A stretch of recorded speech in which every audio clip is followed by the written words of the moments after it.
ভোটের আগে দেওয়া প্রতিশ্রুতি পূরণে এবার কোমর বেঁধে মাঠে নামলেন সিউড়ি বিধানসভার বিধায়ক তথা রাজ্যের নবনিযুক্ত মন্ত্রী জগন্নাথ চট্টোপাধ্যায়। মন্ত্রী হিসেবে শপথ গ্রহণের পর গতকাল শুক্রবার সিউড়িতে একাধিক কর্মসূচিতে অংশ নেন তিনি।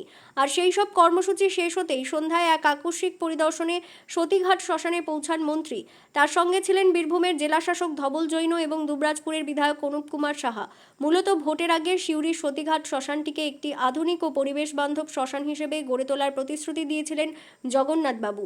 সেই কথা রাখতে শ্মশান চত্বর ঘুরে দেখেন তিনি এবং সেখানে একটি বৈদ্যুতিক চুল্লি তৈরির জন্য উপযুক্ত জায়গা খতিয়ে দেখা হয়। পরিদর্শন শেষে সাংবাদিকদের মুখোমুখি হয়ে মন্ত্রী জানান যে ভোটের আগে সাধারণ মানুষকে তিনি যে সমস্ত প্রতিশ্রুতি দিয়েছিলেন তার প্রত্যেকটি পূরণ করা হবে, তবে সবটা করতে কিছুটা সময়ের প্রয়োজন এবং ধাপে ধাপে সমস্ত কাজ শেষ করা হবে।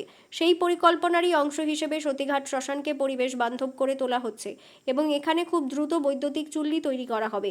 মন্ত্রীর এই দ্রুত পদক্ষেপ ও তৎপরতায় খুশি সিউড়ির সাধারণ মানুষ।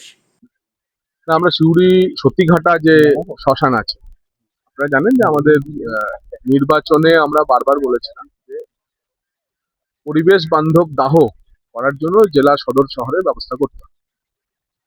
সেই কারণে একটি পরিবেশ বান্ধব দাহ করার জন্য বিশ্ব পরিবেশ দিবসে আমরা সৌভাগ্যবান যে আজকেই পুরো নগর উন্নয়ন দপ্তর থেকে এমইডি মিউনিসিপ্যাল ইঞ্জিনিয়ারিং ডাইরেক্টরেটের যে এক্সিকিউটিভ ইঞ্জিনিয়ার তিনি এসেছিলেন সার্ভে করার জন্য।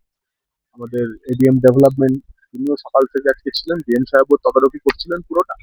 ফাইনালি আজকে সাইট সিলেকশনের জায়গা ছিল, আমরা 2 বেড ইলেকট্রিক ক্রিমেটোরিয়াম বা ইলেকট্রিক চুল্লি করার প্রস্তাব রেখেছিলাম। আমরা ভীষণ আনন্দিত এবং আপ্লুত যে জেলা শাসক যেভাবে যে কোনো প্রজেক্টকে নিয়ে এগোচ্ছেন এবং আমরা উপর থেকে এখনো পর্যন্ত প্রজেক্টগুলিকে বাস্তবায়নের জন্য সহযোগিতা পাচ্ছি। তাই ডাবল ইঞ্জিন ট্রিপল ইঞ্জিন সরকারের মাহাত্ম্য। তো সিউড়িবাসী এবং শুধু সিউড়ি না, আপনি জানেন যে এটা সিউড়ির বহু দেহ আমরা বহরমপুরের ঘাটে খুব কম সময়ের মধ্যে আমরা দাহ করে ফেলতে পারবো, ইলেকট্রিক চুল্লি আছে বলে তাই নিয়ে এসেছি।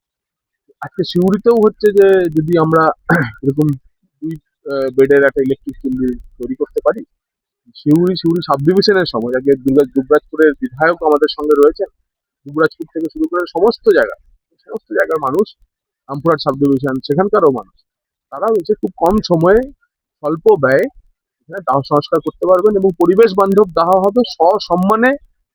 অনেকে আছেন যারা বাচ্চারা বাইরে থাকে, বাবা মার মৃত্যু হলে পরে তাদের এখানে কোনো রাখার ব্যবস্থা বা সুন্দরভাবে দাহ করার ব্যবস্থা নেই, সেটা করা যাবে। তো আমি জেলা প্রশাসনকে ধন্যবাদ জানাবো এবং পুরো নগর উন্নয়ন দপ্তরের সচিব মন্ত্রী তাদেরকেও ধন্যবাদ জানাবো। তারা দ্রুত আমাদের এই প্রস্তাব, আমাদের যে সংকল্পপত্র বিধানসভা সংকল্পপত্র তার বাস্তবায়নের কথা হাঁটছে। একটু টাইম তো লাগবে, কারণ আপনারা জানেন যে সাইট সিলেকশন হলো ডিপিআর তৈরি করার পর ফিনান্সিয়াল স্যাংশন, সেটা পাস হওয়ার পরে তারপর টেন্ডার দেখে কাজ করা, কিন্তু কাজ শুরু হয়ে গেল।